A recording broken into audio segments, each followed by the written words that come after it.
Fala galera, sejam bem-vindos de volta ao Lendo Livros para você. Estamos ainda no mês do horror, e isso significa que a gente vai continuar aqui, como vocês estão vendo, o chamado do Cthulhu. Vamos conhecer um pouco mais sobre o Cthulhinho, né?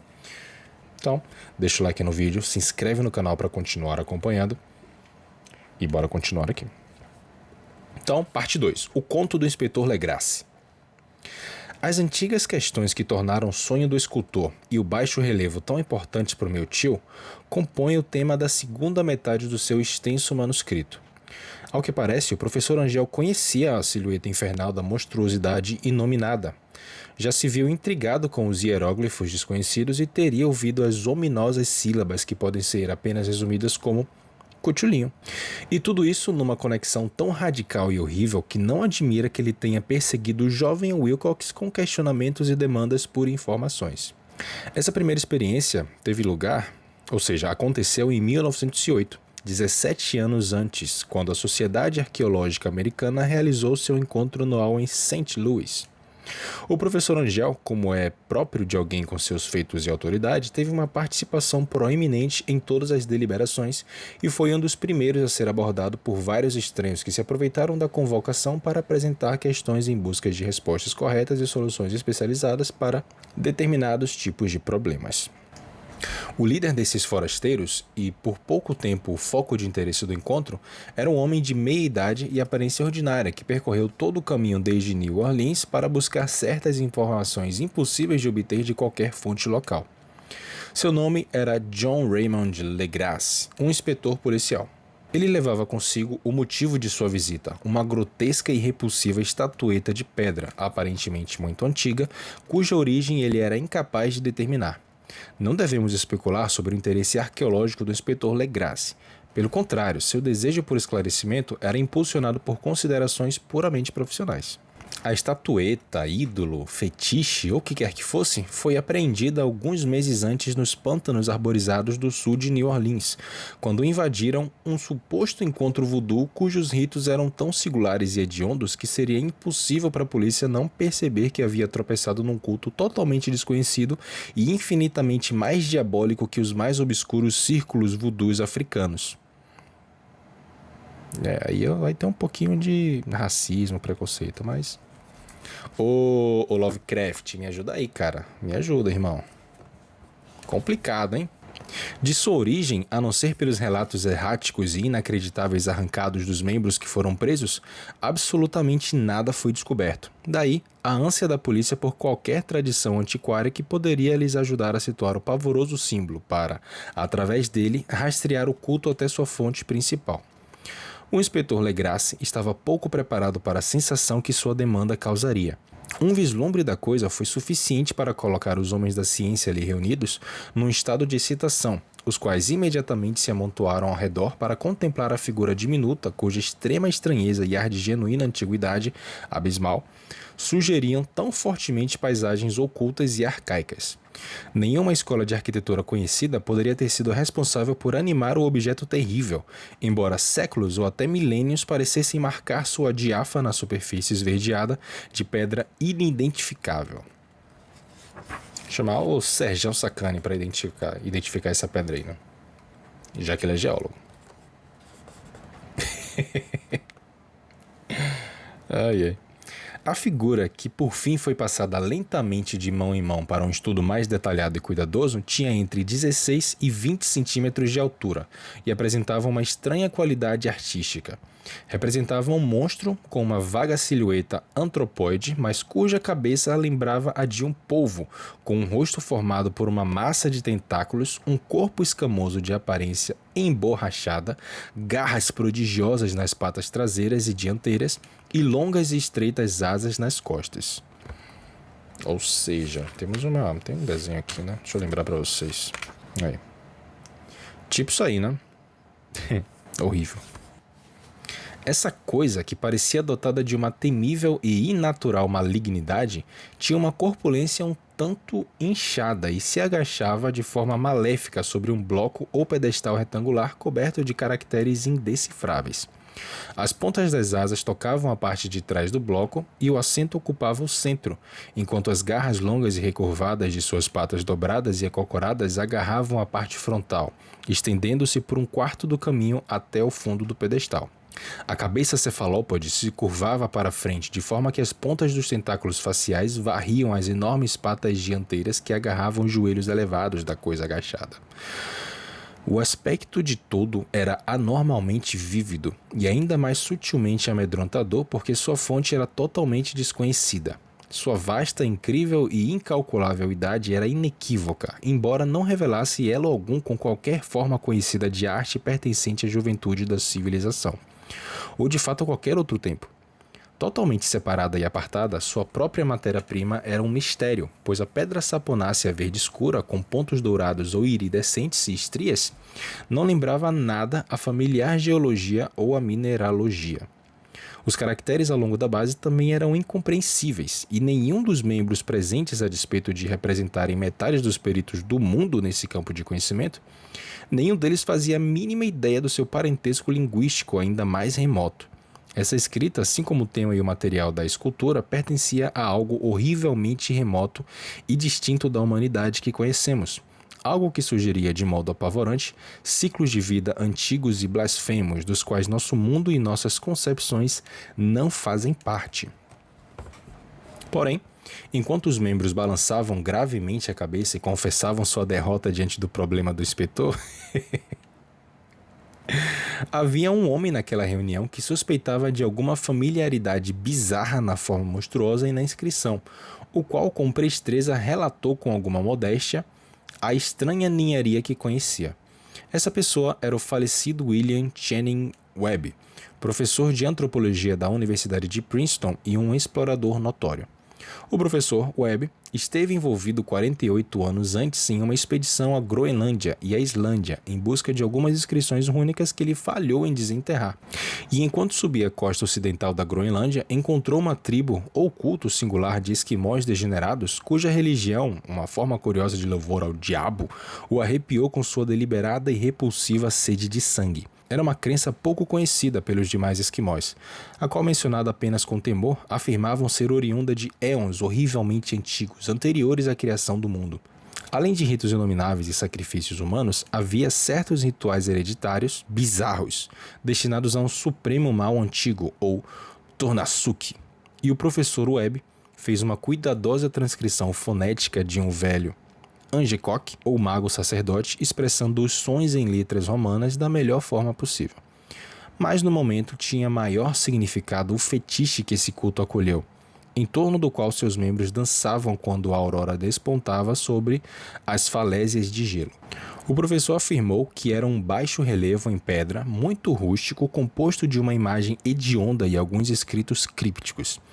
E até onde ele pôde contar, havia um paralelo irregular com todas as características essenciais da coisa bestial que jazia agora perante o Congresso. Esse dado, recebido com suspense e atordoamento pelos membros reunidos, se provou duplamente empolgante para o inspetor Legras, e ele começou a soterrar seu informante com perguntas. Tendo anotado e copiado um rito oral praticado pelos cultistas do pântano que foram presos por seus homens, ele implorou ao professor que tentasse recordar o melhor que pudesse as sílabas coletadas entre os diabólicos esquimós.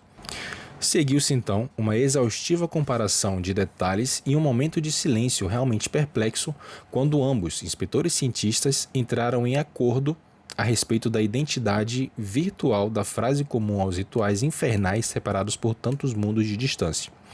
Substancialmente, tanto os magos esquimós quanto os sacerdotes dos pântanos da Louisiana entoaram para seus ídolos semelhantes algo como o que se segue, em que a divisão das palavras foi deduzida dos intervalos originais encontrados na frase enunciada em voz alta.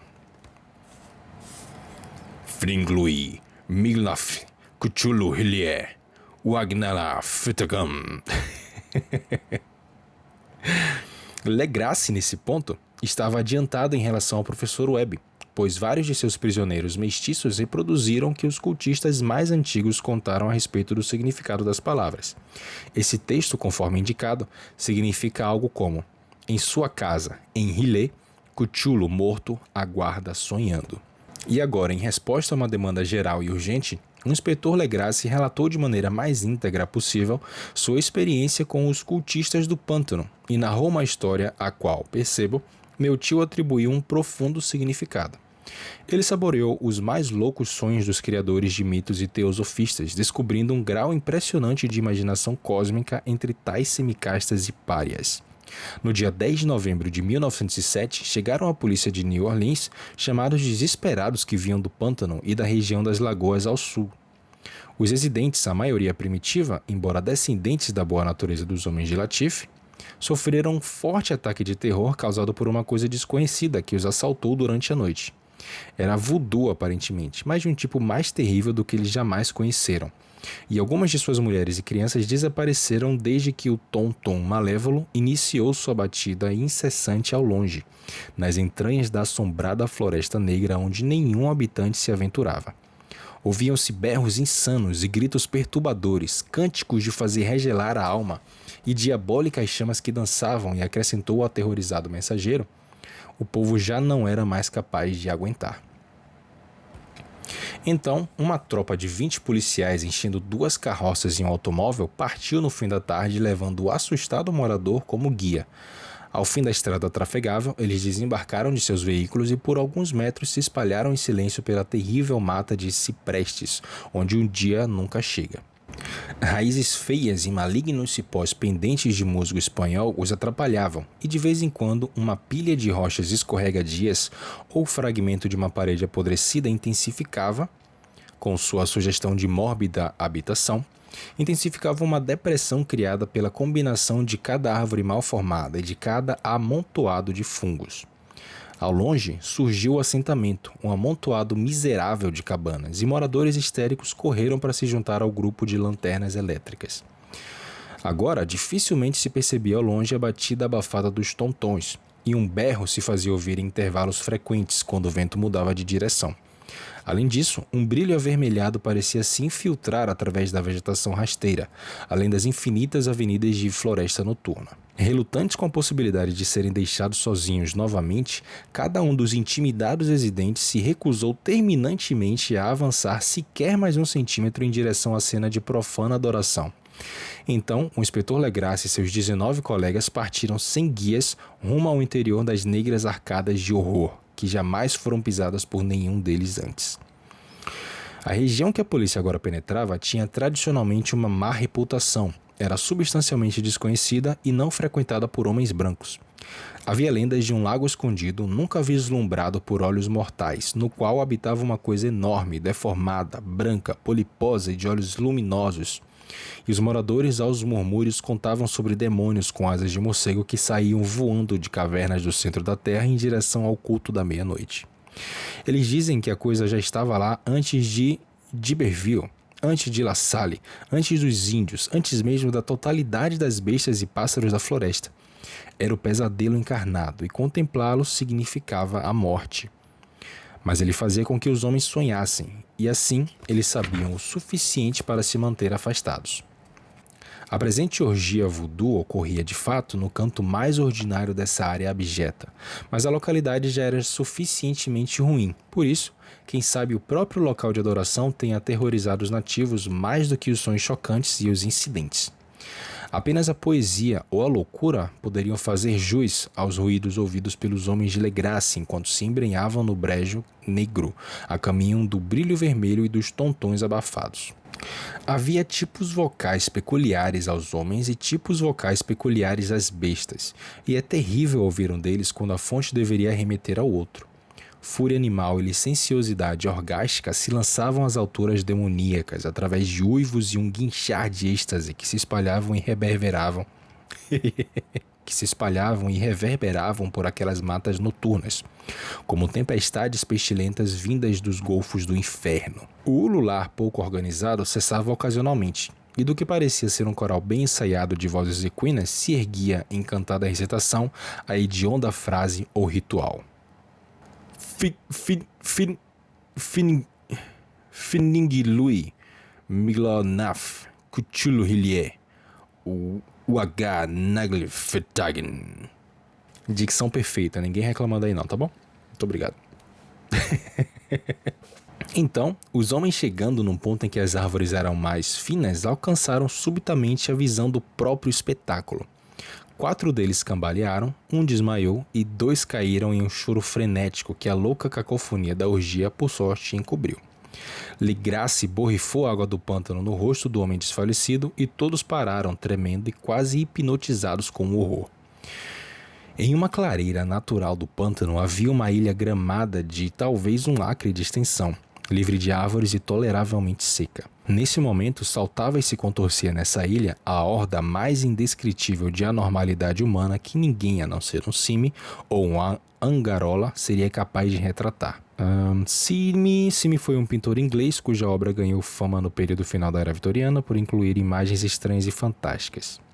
Angarola foi um ilustrador e pintor americano, assim como Simi ilustrou trabalhos literários, sendo mais conhecido por sua contribuição ao romance The Kingdom of Evil, repleto de imagens que evocam perversão e maldade. Tá, saquei. Então rolava ali uma anormalidade humana que ninguém a não ser o Simi ou Angarola seria capaz de retratar.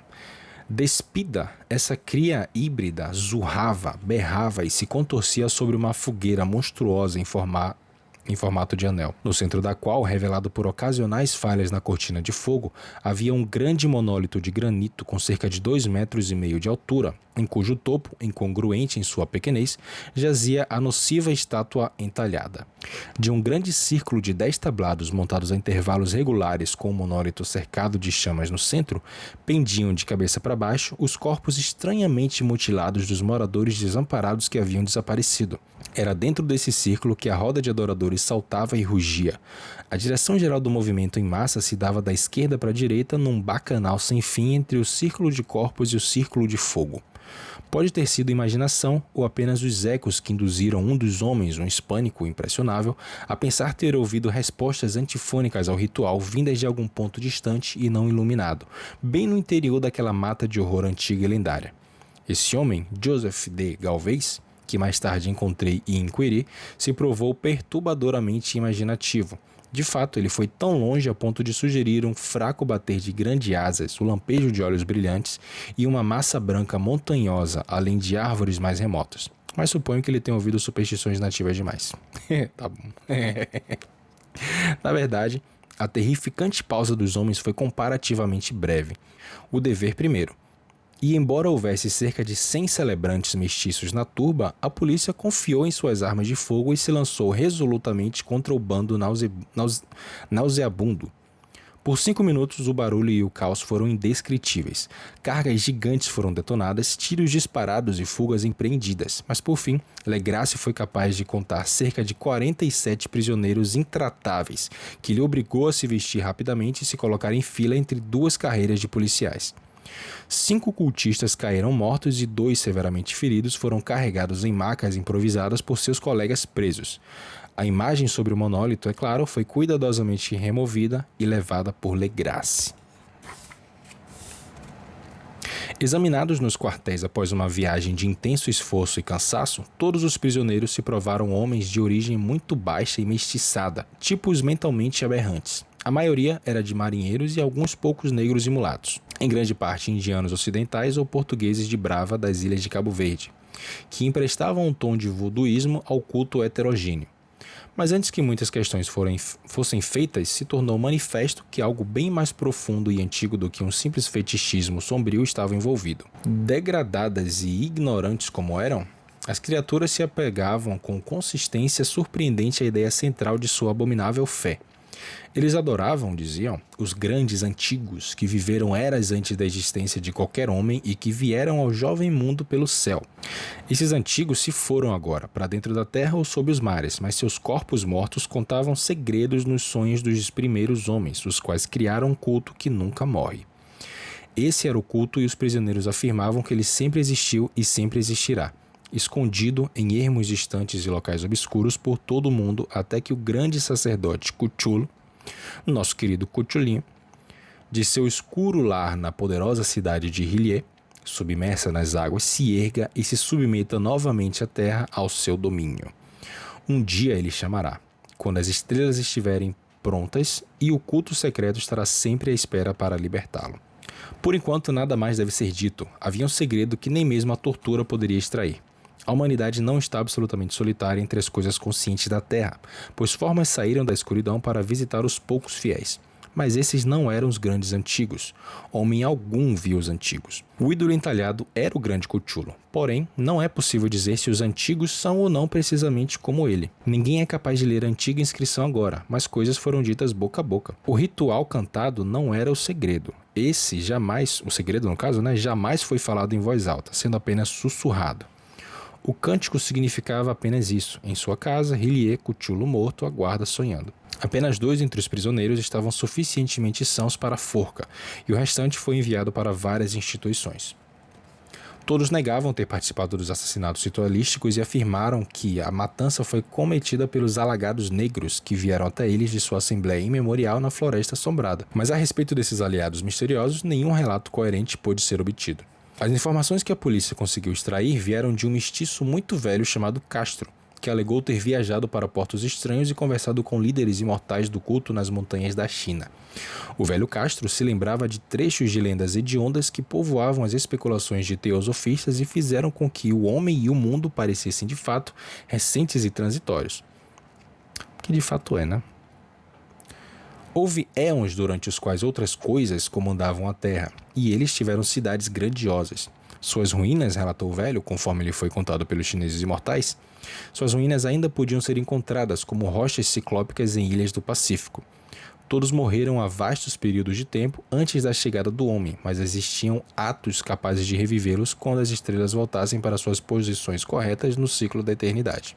Eles tinham de fato vindo das estrelas, trazendo suas imagens com eles. Esses grandes antigos, continuava Castro, não eram totalmente feitos de carne e sangue. Eles tinham forma. Essa imagem estelar não prova isso?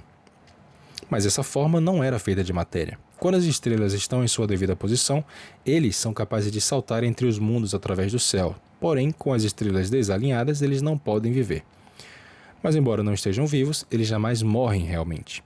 Todos jazem em casas de pedra em sua grande cidade de Hylie, preservada pelos feitiços do poderoso Cthulhu para uma ressurreição gloriosa, quando as estrelas e a terra estiverem mais uma vez prontas para eles. Mas ao mesmo tempo, alguma força externa deve ser capaz de liberar seus corpos. Os feitiços que os preservaram intactos, da mesma forma, os impediram de realizar um primeiro movimento, e eles podiam apenas jazer no escuro e pensar enquanto se passavam milhões de incontáveis anos. Sabiam tudo o que se passava no universo, mas sua forma de comunicação era por meio da transmissão de pensamento. Mesmo agora, eles se falam em seus túmulos. Quando após infinidade de caos vieram os primeiros homens e os grandes antigos moldando seus sonhos, falaram aos mais sensitivos entre eles, pois apenas dessa forma sua linguagem poderia atingir a mente carnal dos mamíferos. Então, sussurrou Castro, aqueles primeiros homens criaram o culto em torno de pequenos ídolos que os grandes antigos lhe mostraram. Ídolos trazidos em eras obscuras provenientes de estrelas negras. Aquele culto nunca morreria até que as estrelas novamente se alinhassem, e os sacerdotes secretos trariam o grande Cthulhu de seu túmulo para que então revivesse seus súditos e retomasse seu reinado sobre a terra.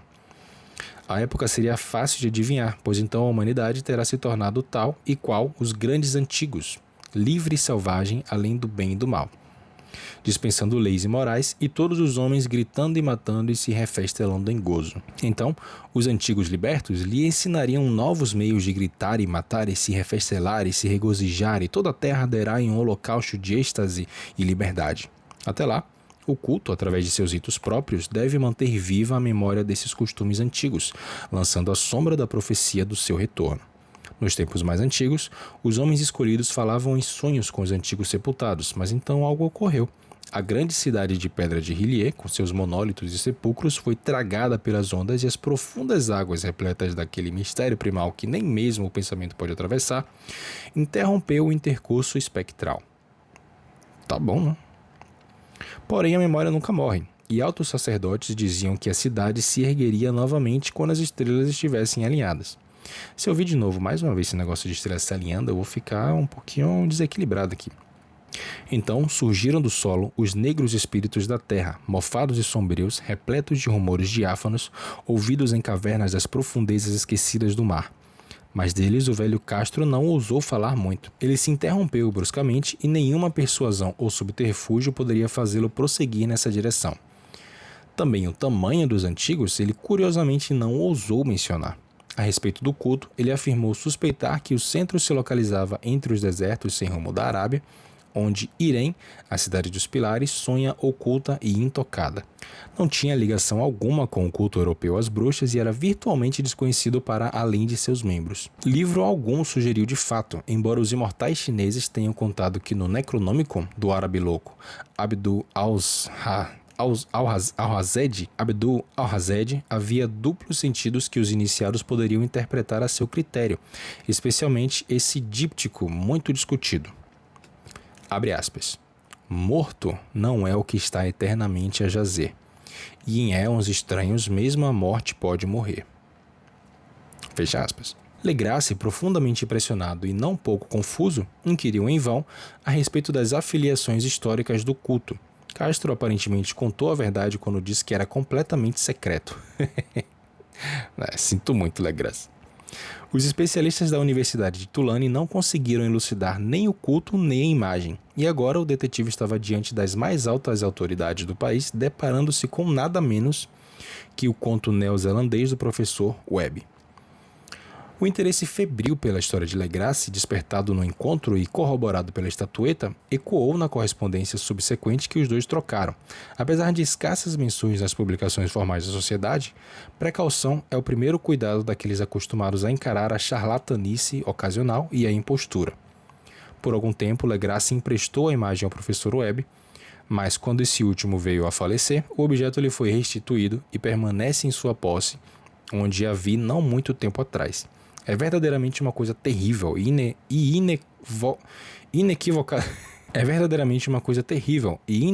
inequivocamente semelhante à escultura onírica do jovem Wilcox.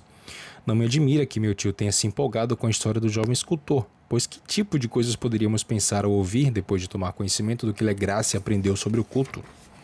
Os relatos de um jovem sensitivo que não apenas sonhou com a figura e os exatos hieróglifos da imagem encontrada no pântano e na demoníaca tábua neozelandesa, mas em cujos sonhos surgiram precisamente pelo menos 3 das palavras que compõem a fórmula murmurada tanto pelos diabólicos esquimós quanto pelos mestiços da Louisiana? Isso tudo era uma pergunta.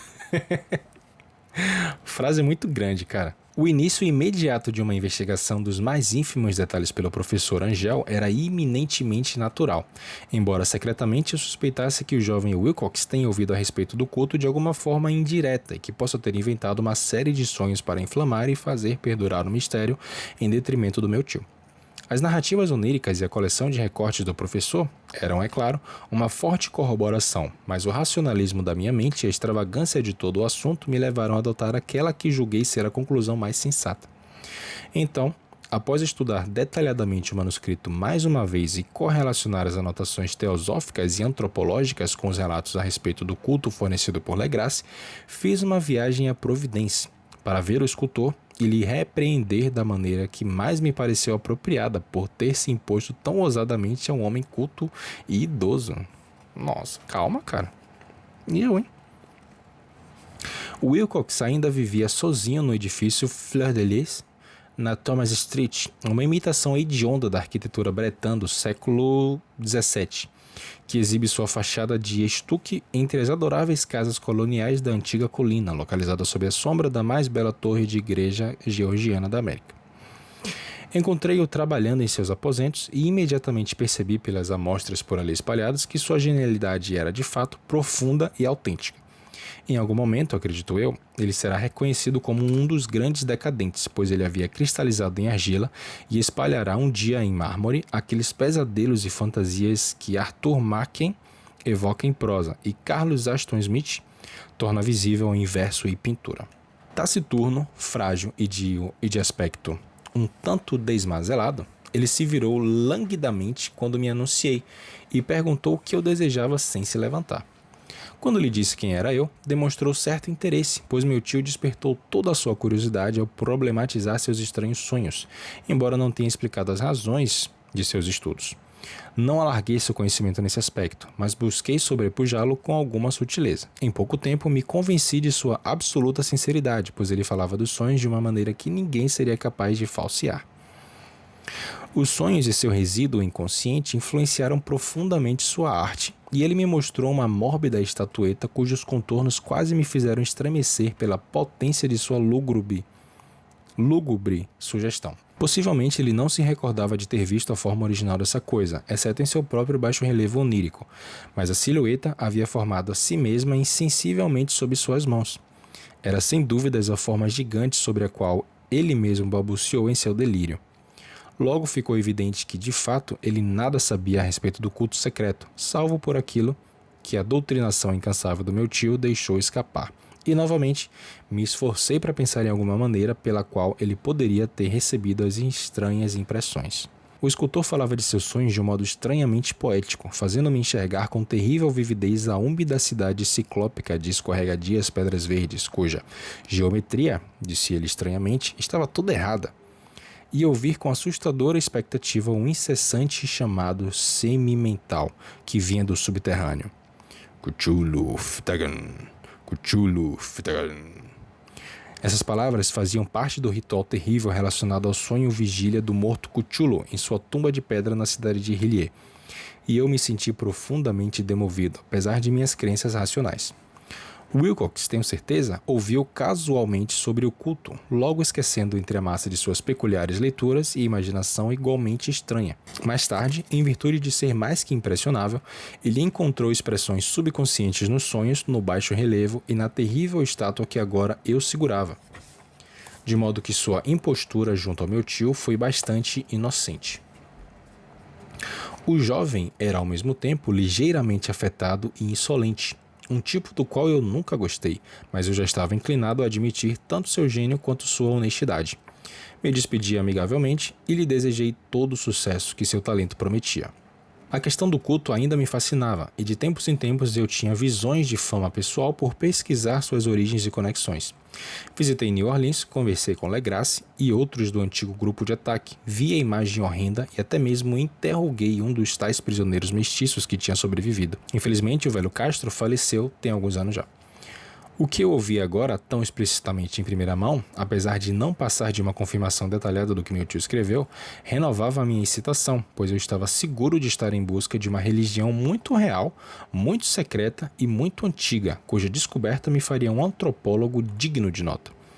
Minha atitude ainda carregava um absoluto materialismo, conforme desejava, e eu desconsiderava com uma perversidade quase inexplicável as coincidências entre as anotações oníricas e os estranhos recortes coletados pelo professor Angel. De uma coisa comecei a suspeitar, e sabê-lo agora me faz temer.